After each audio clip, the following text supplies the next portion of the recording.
Sadly, the illness for Clemson fans at the moment is all too real. Welcome to Sportscenter. John Anderson and Scott Van Pelt. The national championship game between LSU and Alabama figures to be a defensive struggle. And there were some that didn't really enjoy that first 9-6 game. They might be clamoring for some defense because these BCS bowl games, John.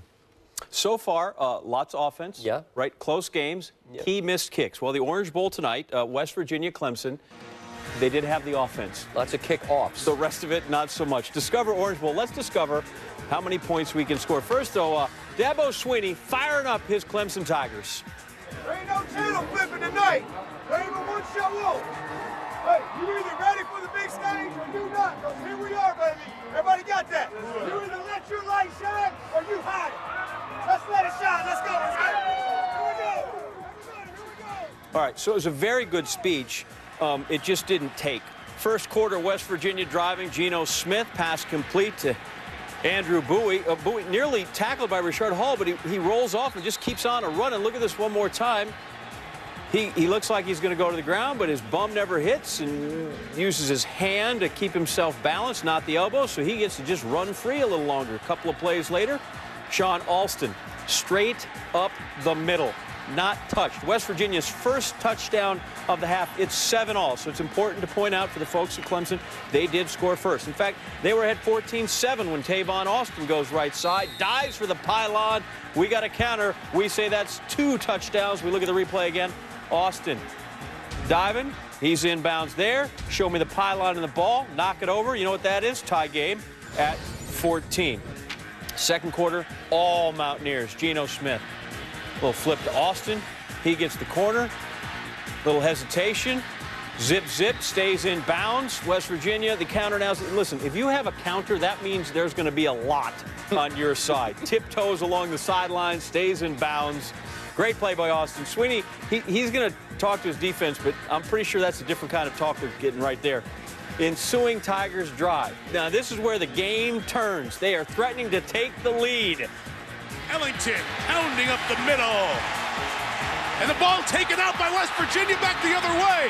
The Mountaineers took it out of his hands, and Darwin Cook is racing for a touchdown. How about that turnaround? Oh, man! Yeah, we look at this again. There was a lot going on there at the pile, and then all of a sudden Darwin Cook was away from the pile, and the cameras barely could catch up with him. You see the ball comes out from Andre Ellington.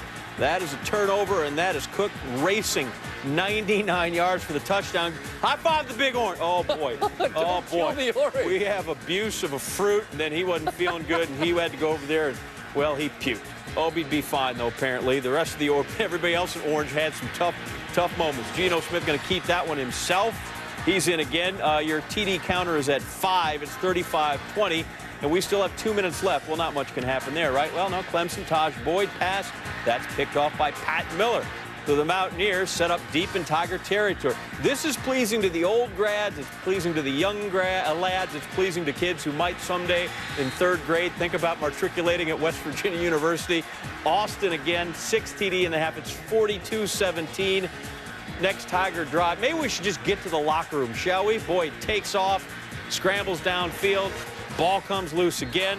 Another Mountaineer on it. Initially ruled down by contact. You think it's their night that's going to happen? No, that ball is punched out by Bruce Irvin before Boyd's knee touches down. That is a turnover. Mountaineer football. 2nd and goal. Why don't we get one more here before we go to the house? Alston plows in. 7th touchdown of the half. The Mountaineers set a new bowl record with 49 points in half. 35 in the 2nd quarter. But again, Clemson did score first. McCracken, he had some offensive ball plays that he wanted to still run. Coming out in the 3rd quarter, Geno Smith, Stedman, Bailey. Same old story. Inbounds, pylon, touchdown. That's 8 for West Virginia. That's so many we're losing the counter. What I'm telling you is this is not going to come down to a Bill McKenzie field goal late. Smith, Tavon Austin again. That's 9 touchdowns for the Mountaineers. 4th alone for Austin. We should play the 4th quarter, don't you think? They don't have a mercy rule in these things. Mountaineers deep into the 4th quarter. Willie Millhouse. I'm not sure that kid's even listed in the program, but he got in and scored. 10th TD for West Virginia. 70 points. It's a new bowl record. Baylor, they had the mark for an entire week. Last time West Virginia scored 70 was in a game. 80 against Rutgers 2001. The 10 touchdowns ties the record for any bowl game set by Nebraska in 2000. West Virginia basically scores the most points in a BCS game. That's what you want to know. For more on the Mighty Mounts, we go back to South Florida. It's the Ford Postgame Report with Reese, Mark, Dr. Luke. The celebration is rocking in Miami Gardens. Ford BCS postgame report. A huge contingent of Mountaineer faithful, the players coming over to remind Dr. Lou that he shouldn't have talked about Sammy Watkins and Clemson quite so much. And aren't you glad they won? Certainly the Mountaineers are. How about Geno Smith, who grew up in the shadows of this stadium, Miramar, Florida, coming in, throwing more than 400 yards, 6 touchdowns. 70 to 33. You know, the first 3 BCS games were decided by a grand total of 13 points, and then West Virginia came rolling into the BCS and changed all of that. Touchdown after touchdown after touchdown. Well, just a great performance on offense. What happens on defense, you try to stop everything, and you end up stopping nothing. They should have played zone tackled. They would have never given up 70. This is the best of West Virginia offense looked the entire season under Dana Holgorsen. I think the time off between their last game and the Orange Bowl had them well prepared and ready for this football game. They were hitting on all cylinders. 70 points in this bowl game, a record. As you heard the guys on Sportscenter mention a moment ago, Baylor held the record for about a week, and now West Virginia has a new record. Maybe West Virginia will hold a week. Maybe Alabama, LSU will break it. Well, they'll play tackle football they'll tackle when we get to the national championship game in New Orleans. You know, Dana Holgorsen told me after the game, the offense is still a work in progress. He's a perfectionist, but it was a splendid performance by Geno Smith and Tavon Austin and a variety of receivers for the Mountaineers tonight. And they made big play after big play. It seemed that Clemson just couldn't stop this offense for West Virginia in this football game. Whatever they wanted to do, bubble screen, reverses, throwing the ball vertically, Clemson could not stop the West Virginia offense, and they were at their mercy tonight. They probably could have scored 100 points if they really wanted to put the pedal to the metal. And Geno Smith in this game was absolutely brilliant for the Mountaineers.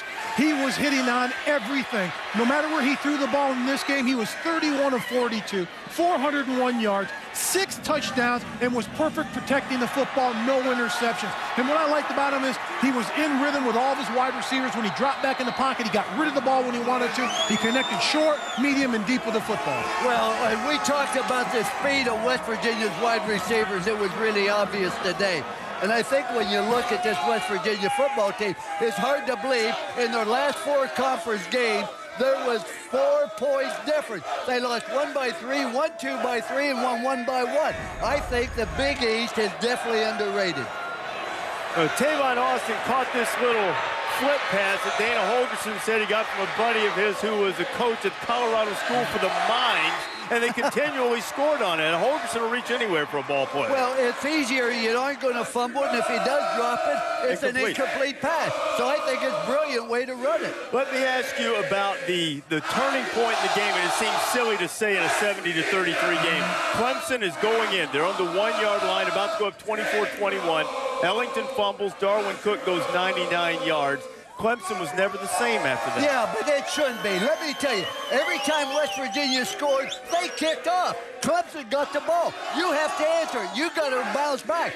Yeah, it's a bad break, but if you give the ball to the official, that's not going to happen. That just happened because West Virginia wanted to win the game more. Clemson's had a wonderful year, disappointing thing, but I promise you, that game, or that one play, did not affect the outcome of this game like everybody thinks. I totally disagree. At that point of the game, if Clemson punches it in, they're ahead 24-21. Look at this team. They're very fragile mentally. They're not mentally tough. And what happened on this play, Darwin Cook was able to take it away and go 99 yards for the score for West Virginia. And this point of the game, you're looking at a game where Clemson's right in it. They're punching them. It's body punches back and forth in the first half of this football game. They were just deflated after that play. You saw their body language. Their heads were down. No. They were deflated after that play. They were never able to respond after that play. But let me remind you this. Clemson scored about the first 3 times they had the ball, and every time West Virginia became more determined, they answered that, and that's what great teams do.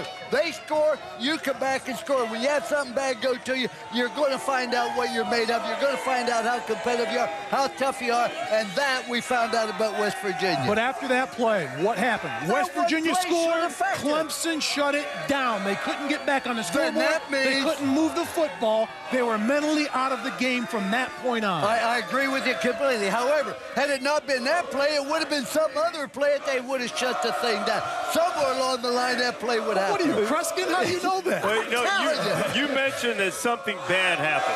For the ACC, something bad happening has been playing in BCS games. That's true. They now fall to an abysmal 2-13 in BCS games since the advent of the BCS in 1998. They lost a heartbreaker last night in the Sugar Bowl, Virginia Tech falling to Michigan, and it's embarrassment tonight for Clemson at the hands of West Virginia. West Virginia, which, by the way, is headed to the Big 12. I talked to Oliver Luck on the sidelines. No bones about it. I know there's some legal wrangling. He says they are playing in the Big 12 next year, period. And I heard a radio interview with him near the 4th quarter, and he said, we're totally committed to the Big 12 next year. That means in year 2012, this year, they're going to play. And I got to tell you something. There are a lot of folks in the Big East say, boy, am I glad they're gone. It might be. There's 7 coaches saying, boy, I'm glad. If they're going to get better than they played tonight, be relieved. Mark, I want to ask you quickly. Now, Clemson, this looked like a great way to finish the season, winning the ACC and getting to a BCS game. What does this do to the Tigers now for their offseason and going into next year? They've got to go back to the drawing board. I think head coach Dabo Swinney and his staff have to get together and figure out what they're going to do from this point on. If you're looking at the Clemson football team, this is their major stage to make a statement nationally, not only with recruiting, but to make a statement across this country. They're not the same old Clemson. Well, guess what?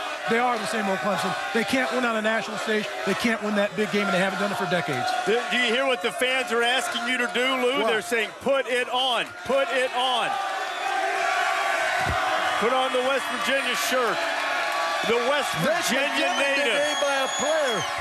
The native of West Virginia, as Geno Smith is walking up to our stage. Lou thinks he's getting the hero's welcome. It's actually Geno Smith who's getting it right now. Hey, you didn't throw 6 touchdown passes, but he did for sure. All right, Geno, come on out here. We got a microphone. Congratulations, Geno. Great performance. Congratulations. Great homecoming for you. Hey, Geno, we heard Tavon Austin say after the game that you guys drew some motivation from the amount of talk you heard about Sammy Watkins and the Clemson offense. What kind of motivation did you get from that? I'd be lying if I say, we didn't watch ESPN and see, the whole nation covered in red besides the state of West Virginia. And, that gave us motivation. We needed to go out there and, just play hard. We didn't need any extra motivation. It's an Orange Bowl, and, we all want to come out and execute, and I think that's what we did today. What was this transition this year like for you into Dana's offense? It was, a smooth transition. I had my ups and downs, but, Coach Hogan's a guy who, he demands perfection. And, I demand that out of myself as well. And, I think, we did a good job of executing this offense tonight. What do you feel about going into the Big 12? I feel, are we in it? I don't know. Your athletic director says you are in it. Well, if we're in it, I welcome the challenges in the Big 12. It's a great conference, and they have a lot of talent. So, we got to get on our grind, when we get back. Geno, how satisfying is it for you to come home in your own backyard and play the game that you played tonight? 6 touchdown passes, no interceptions. I couldn't imagine, this happening. I've been working hard, all season and all week preparing for this game. I knew Clemson was going to test us. They have great athletes, and, I just wanted to come out and make sure that I executed the game plan, and, that's what I did. I think they love you. Oh, man, I love you too, man. Virginia, man, the greatest fans in the world. They are. I picked you. Oh, thank you, man. He's always wanted a pat on the back. I believe. Geno, congratulations. He's a pick guy. But, Geno, I understand. He changed ties to West Virginia colors after the game. Did you lose a bet? Geno Smith, the MVP of the 2012 Discover Orange Bowl. Great job, Geno. Congratulations. Thanks for coming up here and spending time with us. Outstanding performance. One of the class young men in college football who had a tremendous performance here on the floor tonight. Let's see, Lou's still a little mad at him for beating South Florida, but he'll get over it, I'm sure. The crowd loving Geno Smith and all West Virginia fans loving what they saw from their Mountaineers. Like the song says, almost heaven. This has to feel like heaven indeed for the Mountaineers tonight.